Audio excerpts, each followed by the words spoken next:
I'm Hulk Hogan, the greatest wrestler of all time. We're not worthy! We're not worthy! A spaceman, huh? No, actually, I'm a plumber. New World Order. Honestly, I can't go anywhere without getting a boner. How you doing? I live my life! Woo!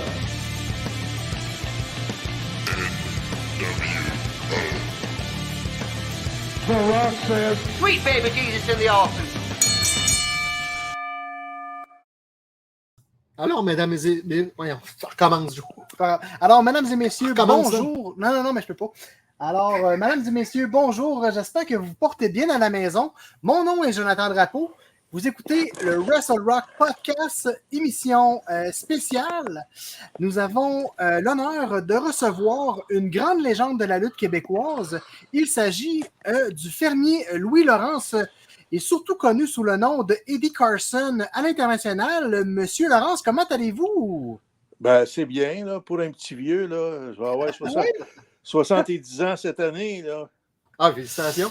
Ben oui, ben vous me paraissez quand même en bonne santé. C'est le fun de vous voir puis de savoir que vous êtes encore actif. Là. Vous nous parliez que vous travaillez dehors encore, puis tout ça. Puis, ben, tu sais, j'imagine là, que les coups doivent se faire ressentir. Puis on est content de savoir que vous êtes quand même en bonne forme. Donc, c'est vraiment le fun qu'on puisse avoir quelques minutes avec vous. On sait en fait que vous avez commencé votre carrière de lutteur dans les années 75 environ. Pourriez-vous nous partager vos premières expériences dans ce domaine et nous expliquer comment vous êtes entré dans ce monde, dans ce fabuleux monde qui est la lutte professionnelle? Mais pour vous expliquer comment j'ai commencé, j'étais à ce qu'on appelle les loisirs Saint-Jean-Baptiste. Oui. Puis, il y avait beaucoup de gars qui étaient demandés. Donc, Pat Patterson venait, plusieurs autres. On m'avait demandé, mais ça ne m'intéressait pas d'aller voir Pat Patterson. Lui, il était surtout à San Francisco comme promoteur à cette époque-là. OK. Il était grande vedette là-bas. Mm-hmm. Puis il me dit, hey, viens chez nous. Puis Pat Gérard, qui était l'instructeur, me dit, je ne veux pas voler la chose, là, mais... Il me dit, demande à Pat s'il veut t'avoir comme lutteur ou autre chose. OK. Puis je m'ai demandé, puis à quelque part, j'ai compris le message, je suis resté chez nous. Puis, je ne l'ai pas regretté, malgré que j'aurais pu avoir plus de succès. OK. Mais, tu vois, j'ai une belle vie aujourd'hui. Là. J'ai des enfants, des petits-enfants, j'ai une ferme. Là. Oui.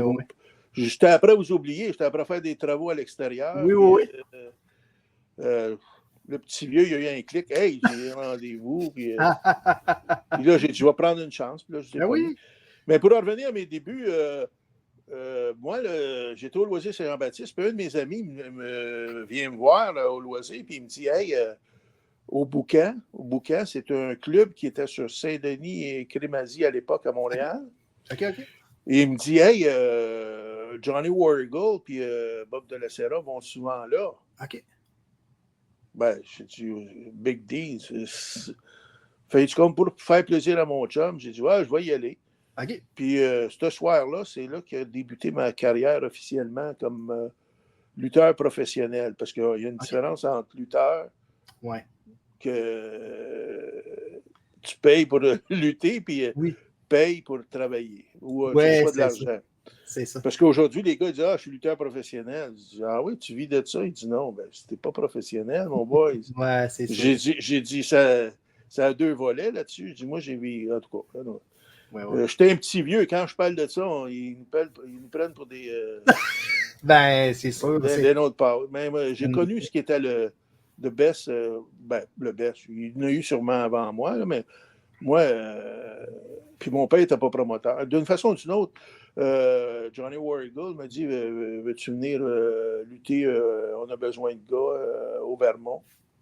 Parce que lui, à cette époque-là, au Québec, c'était moyen, parce que la lutte, depuis des années, ça a des hauts, des bas, des hauts, des bas.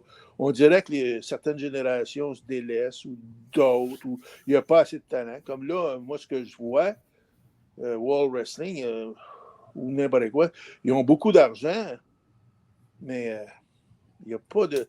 Il y a du talent, mais ce que moi, j'appelle à mon époque un talent, c'est un main event, là, tu sais, deux, trois gros géants, des moyens, puis des gars comme moi là, qui sont là pour, on appelle ça des time killers, là, des gars pour tuer du temps, ils font de l'action, puis ils font tout, fait que les grosses vedettes, ben, ils n'ont pas besoin de faire 50 Somerset, eux autres, ils sont là pour la confrontation, proprement dit. D'une façon ou d'une autre, au Vermont, je suis descendu là-bas, puis on m'a dit, tu vas être le protégé de Johnny War Eagle, J'arrive là, puis le premier match, je pense, c'est contre Dale Skinner. Je ne sais pas si ça vous dit quelque chose. C'est un homme noir, mais bâti, un cheval, là, tu sais, un monstre. OK. Puis là, quand ils m'ont dit qu'il était contre lui, c'était tabarnouche. Mais j'étais le protégé de Johnny War Eagle. J'ai réussi à m'en sortir. Fait que, puis quand je suis arrivé à Burlington pour mon premier match, je pense que j'ai fait le deuxième match contre lui. Okay. Sur le premier ringside, il y avait des enfants qui avaient les cheveux coupés comme Johnny War Eagle. Tu sais, là, c'était c'est ça. Puis, en tout cas, je ne veux pas faire de joke parce que je ne sais pas qui écoute ça, là, mais yes. On m'avait dit, Johnny War Eagle a semé un peu partout. Mais c'était pas ça. C'était des fans qui capotaient sur lui. Puis de là, j'ai lutté, puis j'ai rencontré les plus grosses vedettes de l'époque, Edouard Carpentier, les frères Tolo, en tout cas. Puis de là, Josh Cannon a communiqué avec Johnny War Eagle, puis il dit, moi je fais CFCF, dans ce temps-là, c'était Superstar of Wrestling, mais c'était George Cannon qui faisait ça. Je ne sais pas si ça vous dit quelque chose. Ça me dit quelque chose vaguement. C'est un promoteur, me semble? Oui, c'est un promoteur. Oui, George Cannon, il a déjà été lutteur, gérant, mais c'est un gros monsieur, là, tu sais, il avait son phénomène. Puis lui, il m'a adopté, dans le sens que moi, j'étais l'équivalent de French Canadian, parce que lui, il avait la télévision CFCF au Canal 12. Puis là, j'ai commencé avec lui. Puis il m'a emmené à Terre-Neuve, il m'a emmené un peu partout. Puis de là, ben, je t'ai connu coast to coast avec George Cannon. À mon époque, tu n'avais pas besoin d'être champion pour être connu. Non, ben c'est ça. On luttait, nous autres, là, puis on luttait pour comment je pourrais dire ça? Les territoires. Le public. C'est ça. Puis moi, je luttais, là, puis je pouvais paraître aussi bon que le gagnant parce que tu faisais une erreur en dernier. Puis nous autres, c'était pas, moi, j'ai une ceinture. Des fois, quand je vois le gars, il dit, moi, je suis champion du monde, ou je suis champion. Hey, il m'en calisse-tu, non, mais la ceinture, si il continue à faire la publicité de la lutte comme c'est aujourd'hui, les gars disent, c'est arrangé, ben, t'es champion, t'as gagné quoi? C'est pareil comme si moi j'irais chez Walmart acheter une ceinture. Malgré que j'en ai une ici qui est au deuxième étage, j'ai mes anciennes bottes. Puis ce qui est drôle, c'est parce que sur Facebook, c'est vraiment fort la patente, parce que une journée, je trouve des vieux slides de paye de Calgary. Oui, OK, cool. Je cache les montants, mais je les mets sur... Oui. Mais c'est cool, c'est beau. Il y a des collectionneurs de Calgary qui m'ont appelé, puis ils ont voulu acheter ça. Puis là, je demande à ma fille, elle m'a dit, qu'est-ce que tu vas faire avec ça? Je dis, je ne vais pas boire ça, moi, acheter ça. Fait que j'ai vendu au gars, puis le gars m'a payé. Il m'a envoyé de l'argent, puis tout. Là, j'ai quelques personnes qui veulent acheter mes anciennes bottes.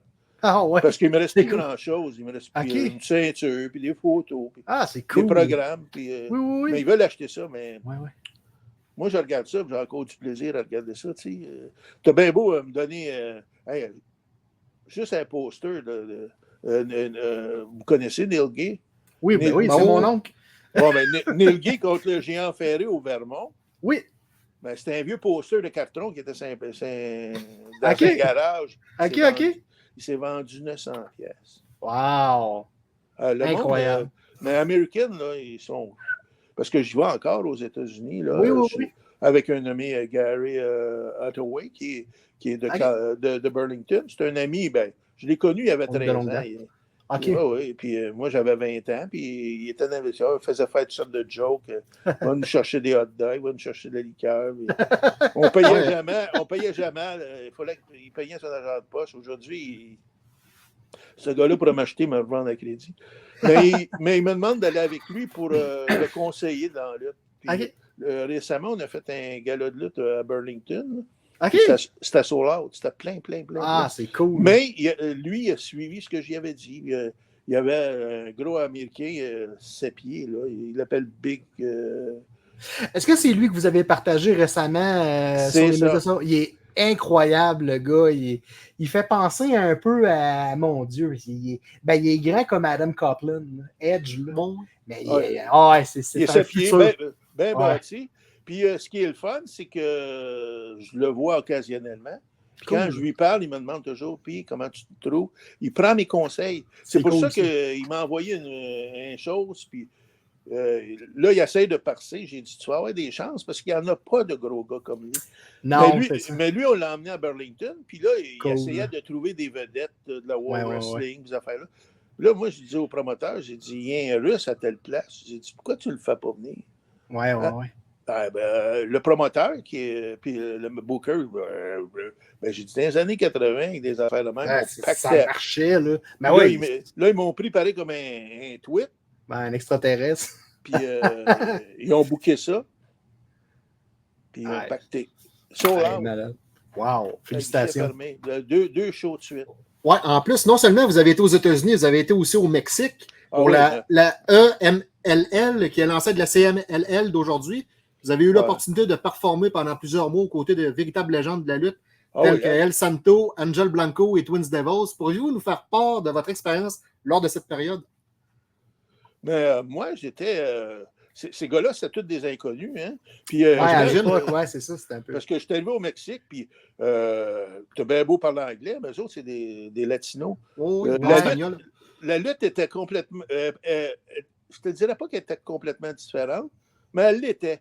Parce que, juste nommer une anecdote, celui qui me fait venir, le grand boss, c'était nommé Salvatore Lutero. C'était le propriétaire. Mais lui, il ne louait pas les arénas. C'était à lui les arénas. Il veut dire, le gars, il avait du grévé. Il me fait venir dans son vestiaire, dans son bureau, puis il me dit, « Hey, Louis, parce que moi, je voyais les gars, j'ai dit, hey, c'est beau, moi, essayer de faire ça. » Il dit, « Je veux pas que tu fasses comme les gars.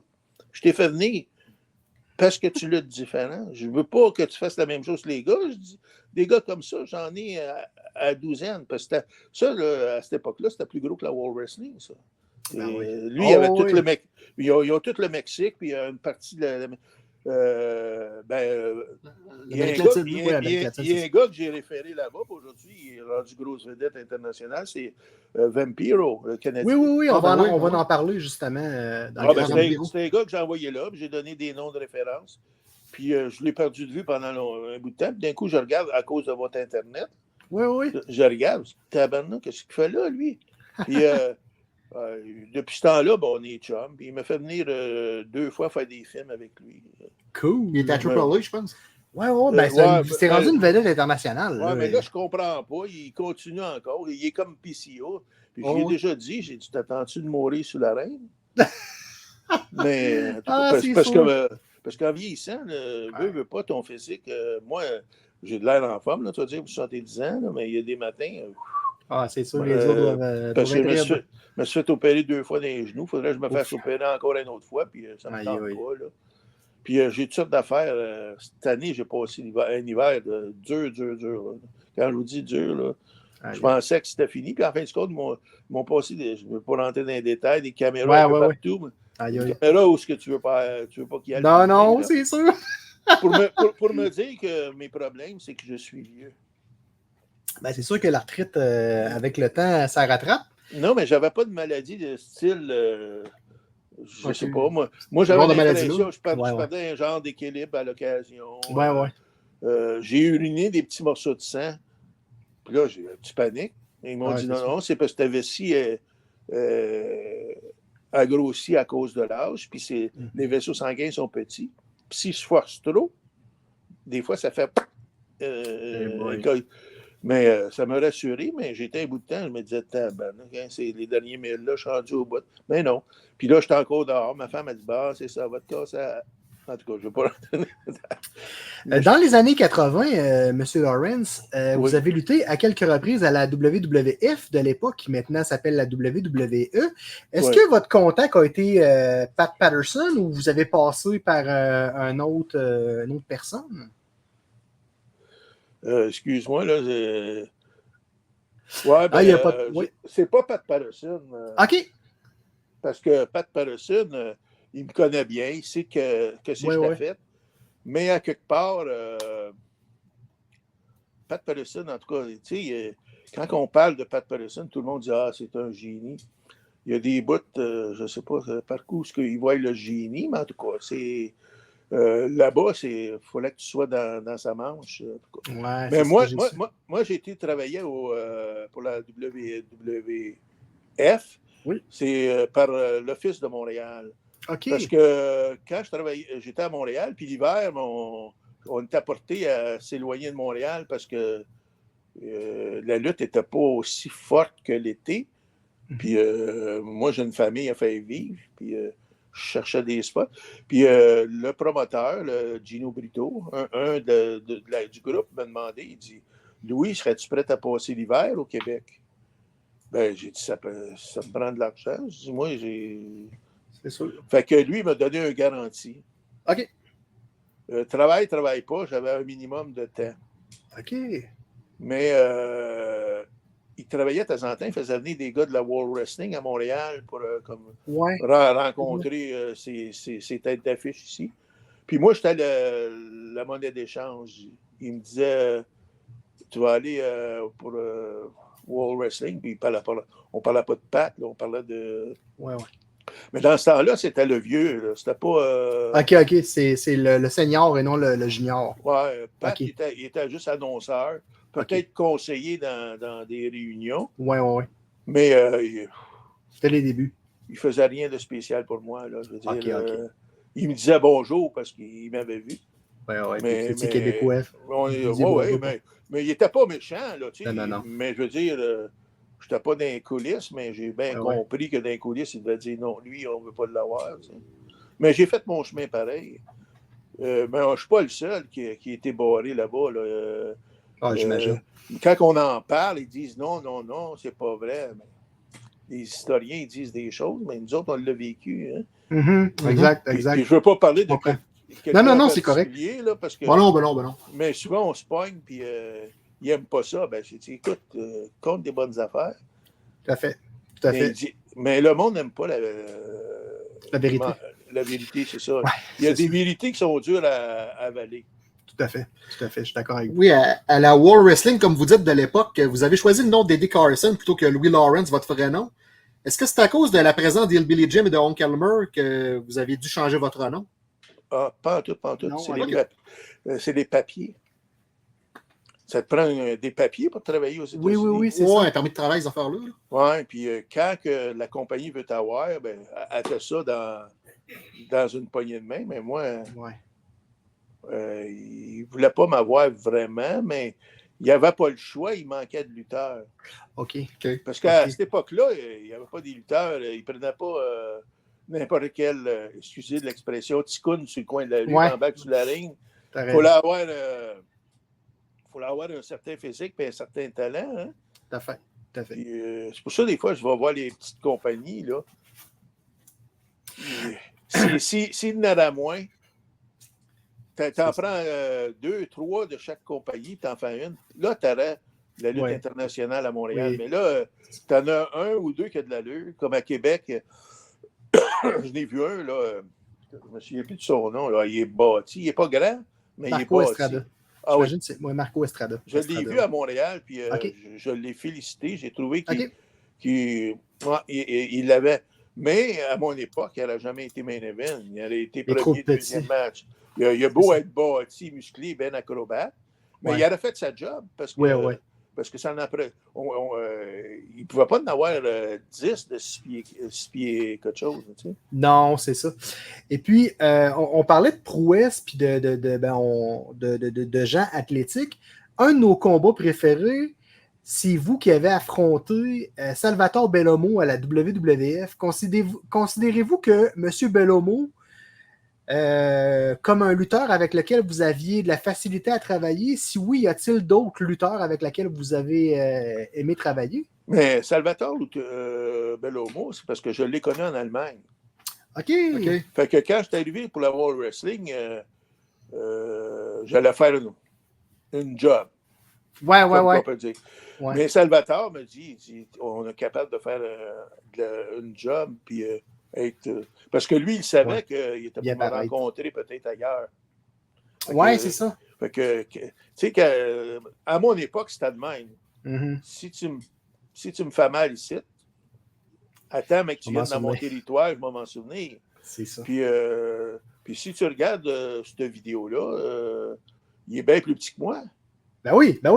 Moi, quand même. Oui. Mais vous aviez du coffre, là. C'était fou, là. Mais il fallait qu'il batte quelque chose. Ouais, il m'a battu par ruse, puis le monde a apprécié. Puis même à cette époque-là, j'ai lutté contre Don Morocco, là. Tu sais, le gros. Oui. Avec Magnificent Morocco. Yes. Il y en a un extrait de vidéo là-dessus. Puis ce gars-là, il est venu me donner de l'argent américain. Parce que quand j'ai fait ça un match contre lui, il a adoré ça. Puis ça a l'air drôle, c'est moi qui collais les shots. Ah ouais? Il me donnait un bonus parce qu'il savait que lui avait de la grosse argent, puis moi, ben, j'avais un salaire. Ouais. Puis l'Office de Montréal, mais quand j'allais à New York, coupait mon garantie parce qu'il disait écoute, ça va bien. Je faisais à peu près 3 fois ce que j'étais supposé faire à Montréal. C'est beaucoup plus intéressant, disons-le. Puis je disais pas un mot. Là, ben oui. Je veux dire, mets ça dans mes poches, puis goodbye. Tu sais. C'est ça. Puis moi, j'ai passé pour un cheap une couple de fois dans ma vie parce que je faisais comprendre aux gars, si tu connais la mentalité de l'époque ou d'aujourd'hui, même encore des gars, c'est que moi, j'ai une famille. Quand je reviens chez nous, il faut que j'amène de l'argent. C'est ça. Tu sais, il y en a que ça foire. En tout cas, ça paye. Non, moi, j'ai toujours... Mais aujourd'hui, je ne le regrette pas, j'ai une ferme. Puis, ben oui. C'est ce qu'on voit d'ailleurs en arrière de vous. Ah, ben ça, c'est dans mon garage. Vous nous avez parlé de Don Morocco. Quel souvenir gardez-vous de vos expériences à la WWF où vous avez eu l'occasion de combattre, entre autres, contre Don Morocco, Big John Studd, The Wild Samoan, Superstar Billy Graham, puis même, à l'époque, Pedro Morales? Jimmy Snuka. Oui, OK, Jimmy Snuka, wow. On en aimait quelques-uns. Oui. Mais c'était une business, hein? Ouais. Puis les gars, ils prenaient soin de toi comme toi, tu prenais soin d'eux autres. Ça, c'est cool. Non, mais puis moi, je savais, quand j'étais là, dans ma tête, j'ai pas fait comme ceux des petites compagnies. Hey, moi, je me parle une compagnie, c'est moi le champion. Puis je vais tout non, moi, c'est ça. Moi, je savais que j'avais une job à faire. Puis quand je produisais, performais, là, une bonne chose, c'est parce qu'il y avait d'autres lutteurs dans le vestiaire qui me voyaient et disaient hey, lui, on va l'emmener chez nous, il peut faire telle ou telle affaire. Puis, c'est pour ça que j'ai travaillé pendant des années. À Calgary, j'ai lutté parce que j'arrivais du Mexique. Puis ils m'ont pris à Calgary.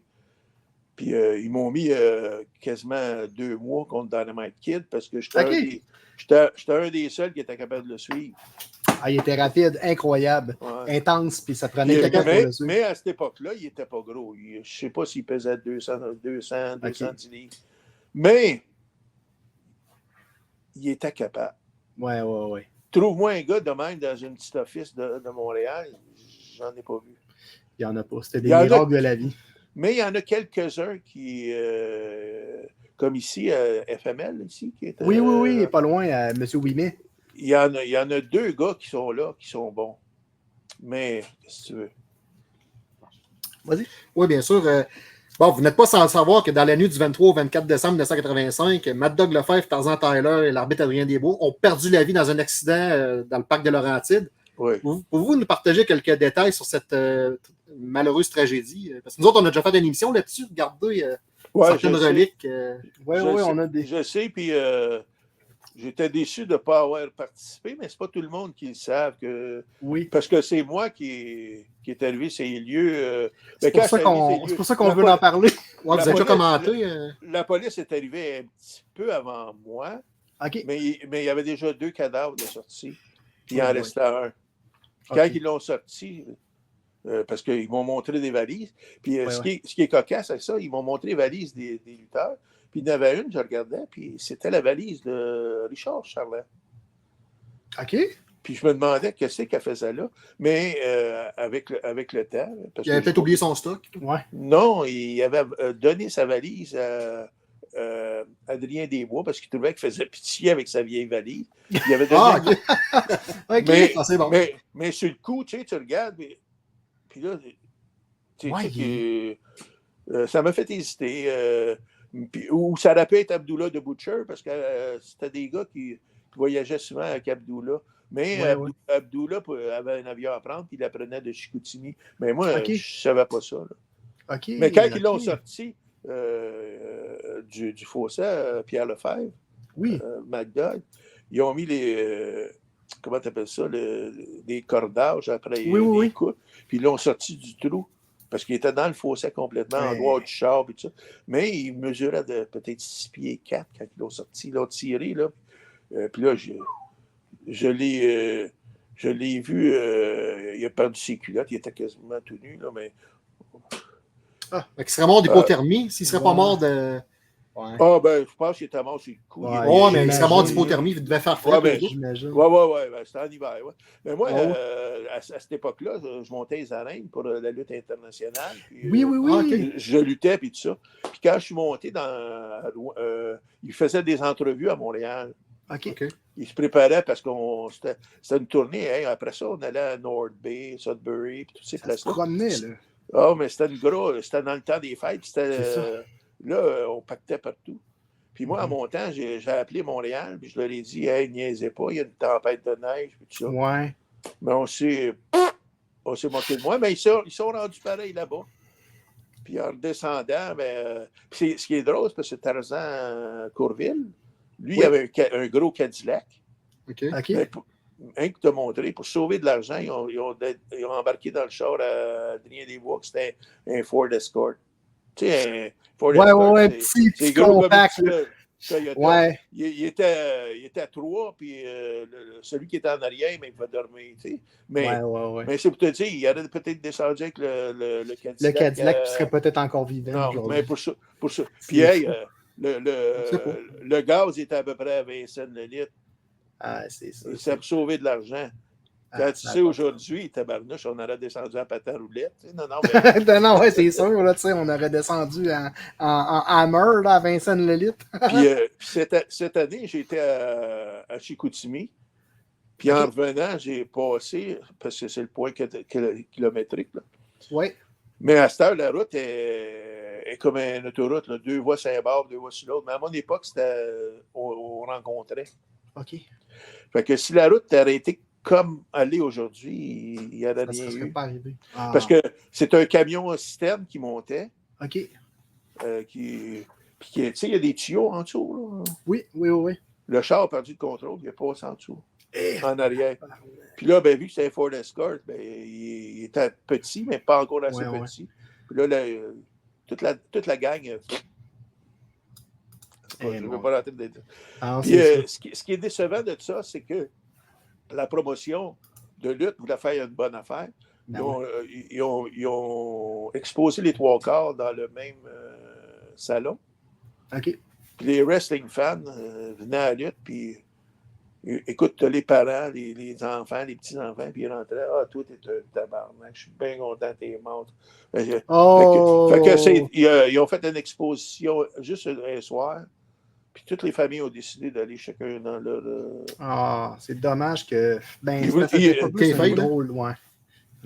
faire ça plaisir au public, puis le public rentrait, puis il disait, ah, là, le Fèvre ou le Mon Tarzan, Dieu, je c'est suis bien triste. content, vieux pourri. Imagine-toi quand t'es le mari, l'enfant de Ça marche pas. Faut Non, c'est sûr. détacher cette partie-là. C'en C'était une drôle de période à cette La époque. partie personnelle et la partie Ouais. spectacle ferait la différence. là. Ouais, c'est ça. Mais à l'époque, c'était pas autant ouvert. Ouais. Puis là, ce qui est comment? Nous autres, on a 24, 25. Le 26, on avait un show à North Bay, en Ontario. Oui, OK. Puis moi, ben, j'ai fait mon party de Noël. Puis le lendemain, le 25, j'ai reçu un paquet d'appels, la femme Adrien, puis tout ça, sa belle-mère, ouais, c'était vrai. Là, j'ai dit oui. J'ai même un enregistrement radio ici avec Ah, ouais. Claude Poirier qui m'avait interviewé. OK. Wow. Ouais, pour cette époque-là. Puis le lendemain, on partait pour North Bay. Puis il y a eu une grosse tempête de neige. En montant, je me disais, tabarnak, ils veulent nous tuer, les calices. Mais ça n'a pas rapport, parce que c'est pas accompagné Ben ouais. contre ça. C'est sûr. Puis à North Bay, comment il s'appelle? Abdullah de Butcher, il est revenu. Parce qu'il était parti chez eux en avion, puis il était revenu. Puis dans le vestiaire, c'était pas le party. Hey, j'imagine. C'était- J'ai encore Vous auriez aimé mieux avoir un coup de batte en pleine face qu'à j'ai cette encore des histoire-là. petits basements. Ben, Puis, on a fait ça à Sudbury, puis à d'autres places. Ils ont remplacé par des jobbers, qu'on parle. Là. Yes, yes, yes. Puis c'était plein pareil. À la fin de votre carrière, M. Laurent, vous avez été confronté aux célèbres lutteurs japonais, les Headhunters. Est-ce que c'est Ouais. ouais, les deux gros qui ressemblaient à Abdullah? Ouais, ben c'était pas. C'était des lutteurs, il y avait une gimmick, puis c'était à peu près tout. En fait, c'était pas si terrible que ça. Non. Non, c'était pas. Puis moi, ils m'ont mis contre eux autres, j'imagine à cause de mon expérience. Puis tout ça. Ouais. Mais c'était pas fameux parce que c'était le père et le fils. OK. Mais Ça, c'était c'est des jumeaux. Ah, je pensais que c'était des jumeaux. Non, Ça non, ressemblait. c'était le père et le fils. Puis, Ah, moi, je te dirais que les lignes de garage, les associations qu'on a aujourd'hui, je vois plein de lutteurs comme ça, là, tu sais, qui sont capables d'attacher une botte, mais l'autre botte, il manque un lacet. Je sais pas. Là, tu sais, Je comprends parce que belle notation. j'ai lutté contre eux autres, puis... Il manquait un petit quelque chose. Ah oui. Je m'ennuyais en maudit parce que c'était moi qui étais quasiment obligé de... En tout cas, c'était pas... mais ils n'ont pas fait de grand feu, eux autres. Là. Je pense pas qu'ils ont été bien loin. On n'entend plus parler, ben. Non, il y en a un qui est très malade, ça a l'air. Avant la conclusion... Ils ont peut-être pris Ouais, ils ont pris des grosses chances aussi. d'expérience aussi. Là. Ouais, ben oui. Mais ben On oui. l'espère. Tu sais, c'est comme n'importe qui, il faut que tu commences à quelque part. Si tu ne donnes Tout à pas la fait. chance à personne, là, Ah, c'est certain. ça. Faut que C'est tu commences à... Tu commences pas Hulk Hogan. Hulk Hogan a commencé, il est à Green. Ouais. Ils ont tous commencé de même. Hein? C'est ça. Ah, c'est fou. Avant la conclusion de notre entrevue, M. Lawrence, nous allons vous nommer des noms et en quelques mots, dites-nous ce que vous en pensez d'ailleurs. D'accord? Dis-nous Quand bravo. vous me dites penser, Oui, allez-y. qu'est-ce que vous voulez dire par penser? Parce que Qu'est-ce que ça vous fait penser? l'opinion À quoi que ça vous avez de la personne. Ouais, l'opinion ou OK. D'accord? Dis-nous bravo. Ben, il s'est acheté une ceinture. Il est devenu promoteur parce qu'aux États-Unis, à l'époque, il était préliminaire. Il faisait les premiers, deuxièmes matchs. Il arrive ici, puis c'est le champion, puis il bat tout le monde. À toi d'en tirer en conclusion. Abdullah the Butcher. Abdullah the Butcher, il vivait sa gamique toute sa vie. Ouais, c'est Mais fou. je veux dire, d'une bataille. Un personnage, là. C'était pas un. Ouais. Mais je pourrais te conter une anecdote. Oui, allez-y. Allez-y. Été chercher à l'aéroport, puis on avait été chercher ma femme, qui était vraiment Jack Lemmon. À l'époque, j'étais lutteur, là, puis j'avais un gros Thunderbird, là, tu sais, les gros. Oui. Puis il embarque là-dedans. On arrête à Sainte-Catherine, un restaurant de Smoke Meat ou je sais pas quoi. Okay. Puis là, je rentre, puis le monde nous regardait. J'ai dit, hostie, on va manger une volée. Parce que comme je t'ai dit, Abdullah the Butcher, d'une bataille, j'aurais pas mis un vieux 2 dessus. Là, tu sais. OK. Ah, ok, c'était pas. Non, il C'était était pas Bruce Lee, gros, maintenant? ouais. Ah non. En gros terme, c'est une grosse pilote, en tout cas. mais c'est un gentleman. Là. Je veux dire, Ah, ça reste la j'imagine. même chose. Ah ouais, j'imagine. Mais il me dit à moi, il dit, Louis, il dit, suis-moi, puis il n'y aura pas de problème. Fait qu'il se met sur le bord, puis il rouvre ses gros yeux, puis il se réveille. Il regarde tout le monde, il me regarde, il regarde le monde. Tabarnak, le monde t'apprend à manger. Puis, hop, ils ont tout dans leur assiette, puis ils nous ont pas chalé. Mais j'avais peur. Ah, j'imagine. Oh, Ouais, c'est c'est un personnage. Mais il vivait sa gamique 24 heures par jour. C'est fou, là. Le prochain, Raymond Rougeau. Raymond Rougeau, c'est un homme d'affaires. C'est un homme brillant. Lui aussi, il est comme moi, il a passé pour un cheap. Souvent, on a dit, il est cheap. Aujourd'hui, va t'asseoir à côté de lui et dis qu'il est cheap. Il peut t'acheter et peut revendre à crédit. Il y a un bateau, il y a un avion, il y a un domaine, il y a même un bout de taille. Il s'est occupé de la World Wrestling, la TV. Ben oui. Il ne devait pas faire ça pour 15 cents. Hein? Non, c'est sûr. surtout pas. Il est très à l'aise, j'imagine. Non, On est en mère de Rawdon aussi. En plus, ça doit aider. À comparer à son frère Jacques, là, je Sans mettrais le gros 2 sur Raymond. Et surtout dans la vraie vie aussi, je mettrais un gros 2 sur. Raymond, c'est un homme d'affaires. Puis,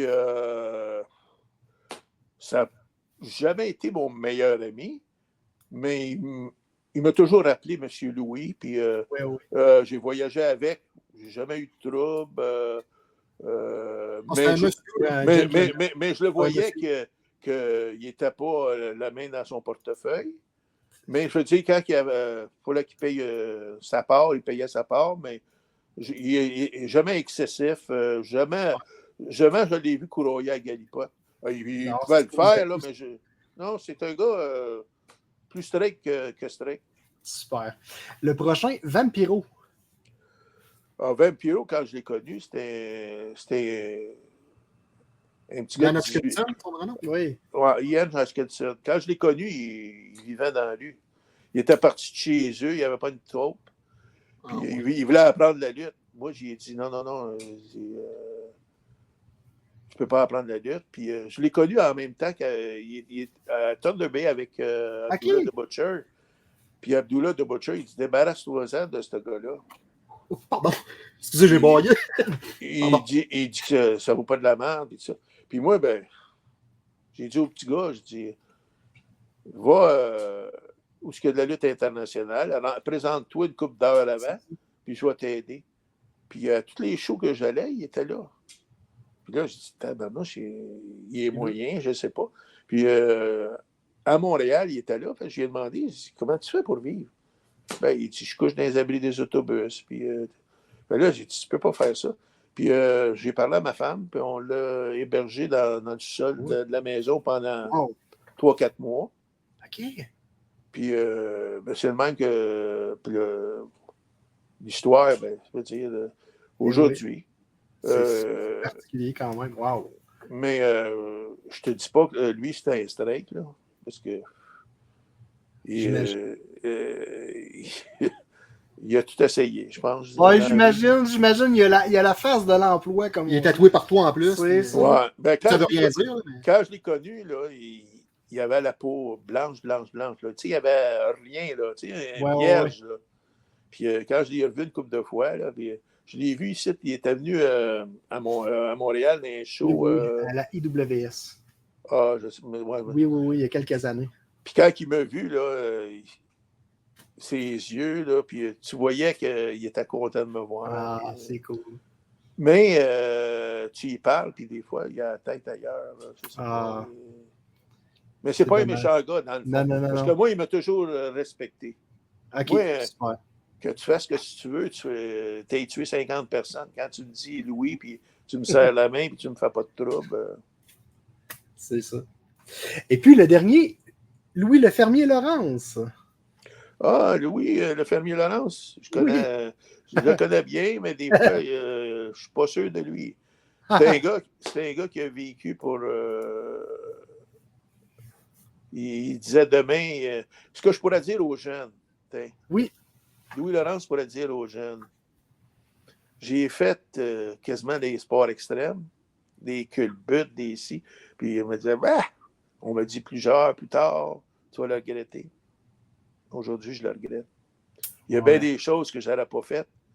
C'est là que vient le proverbe si jeunesse savait, puis si vieillesse pouvait. Ouais. Mais j'ai été chanceux parce que ma femme, ça fait 44 ans qu'on est ensemble. Félicitations. Félicitations. Si je ne l'aurais pas eu, je serais peut-être comme bien d'autres lutteurs avec rien, puis sur le cul, ça a pas. C'est important. Elle m'a donné 2 enfants, là, j'ai 4 petits-enfants. C'est le fun. Ouais, non, mais j'étais encore chanceux parce que je connais des petits vieux qui n'ont rien fait dans leur vie puis ils sont plus maganés que moi. Tu sais, ça a deux sens, ces affaires-là.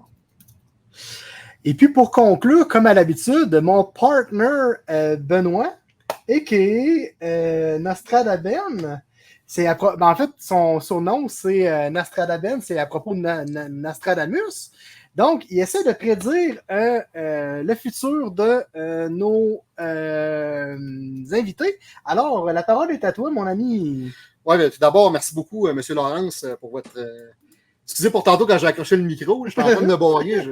Non, je me disais, il était intéressé à ma conversation. Ah non, pas du tout, pas du tout. Je suis très intéressé au contraire.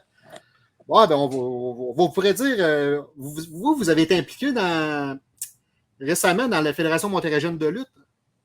Ben, impliqué. Des séminaires, des séminaires, je pense. Hein? Non. J'ai fait comprendre que mon temps est fait, mais que je peux lui donner des conseils. Il doit m'écouter ou il va vous écouter sûrement. Mais non. Éric, il est chanceux d'avoir une femme parce que de temps en temps, c'est elle qui le contrôle. Il ne prend pas toujours les informations à bonne place. OK. Parce qu'il y a des idées bien arrêtées sur certaines choses. Okay. Mais il y a un potentiel. Ouais. Mais qu'est-ce que tu veux? Ils sont encore jeunes. Oui, puis c'est comme n'importe quoi. Il y a du monde qui aime, puis il y a du monde qui les aime pas. Des fois, je les comprends. Parce que moi, je suis comme ça aussi. Il y a des personnes, je leur dis bonjour, mais dans le fond, je ne les aurais pas vus, ça n'aurait rien changé dans ma vie. Là, présentement, vous un beau potentiel, mais je ne sais pas pourquoi. Il y a quelque chose qui... Parce qu'Éric a une idée fixe sur certaines choses. Puis, anyway.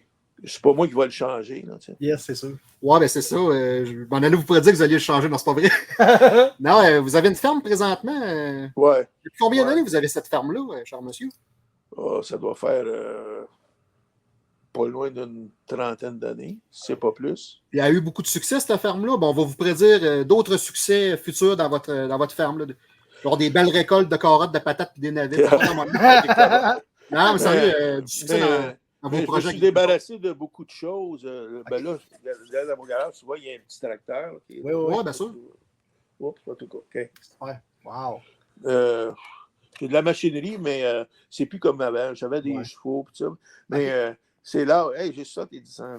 C'est sûr, là. Tu sais, je ne ferais pas comme ma tante qui disait je suis jeune, je suis pépé, puis elle ne voyait pas l'autre bord de la rue. Là, non, j'ai 70 ans, puis je l'assume. Mais comme aux États-Unis, là, il y a un monsieur qui est là, Gary, peut-être parce qu'il était un petit peu de mon âge. Il m'écoute à l'occasion, il me fait venir. Okay. Super. Puis on a du plaisir, mais juste la récompense, parce que moi, là, j'ai ma pension. Là, j'ai travaillé 28 ans à la STM. Oui. On voit c'est ça que j'ai vu. Le fameux manteau. Ici. Yes, oui. C'est ça que j'ai vu. Oui, la STM, c'est des vieilles uniformes, mais ils nous donnaient tellement de stock que j'ai eu pour travailler dehors. C'est correct, ça sert à ça. Fait que, puis ma femme aussi, elle a une pension. Elle a travaillé au CN. OK. Fait que, le CN, c'est des bonnes conditions. Ben oui, c'est ça. Ouais, ben, les deux, on est On est choyé de la vie, comme qu'on pourrait Ben dire. oui, ben oui. Le Ben, le gouvernement le sait, il nous taxe beaucoup. Ah, ça manque pas, je sais. Ben, merci beaucoup pour votre temps. Hein. Ça fait déjà 45 minutes. Puis je regarde en bas, puis je vois Oui. le nom Benoît. Ma femme Oui. s'appelle Sylvie Benoît. Ah! Ok, ben, ben, vous la saluez de notre part. Ah oui, salut Hélène. Super. Puis essaye de rendre visite à ta parenté, Ouais, Neil Gay. ouais. Il est vraiment magané. Ouais, il faut que j'aille le voir, le Nil. Là, Si Il tu reste, veux faire, beaucoup d'ordres. ouais, si tu veux faire une entrevue comme tu fais là, ouais. t'es mieux Ben, j'en aller ai fait. directement chez Ouais, lui. je le sais. On a fait une téléphonique. Ouais, j'en ai fait une téléphonique, mais tu sais, Steve était avec, puis c'était un peu compliqué. Ah Mais oui, c'est sûr, il faut que j'aille le voir. Ouais, il filme Mais- pas, mais- là, c'est sûr. Mais Steve, je veux dire, lui aussi, c'est un grand malade comme son père. Ah, on savait. Ah. On savait pas. Yes. Ben, il a fait un ACV. Ah, mon Dieu. Il a récupéré, là, mais pareil comme toi, fais-toi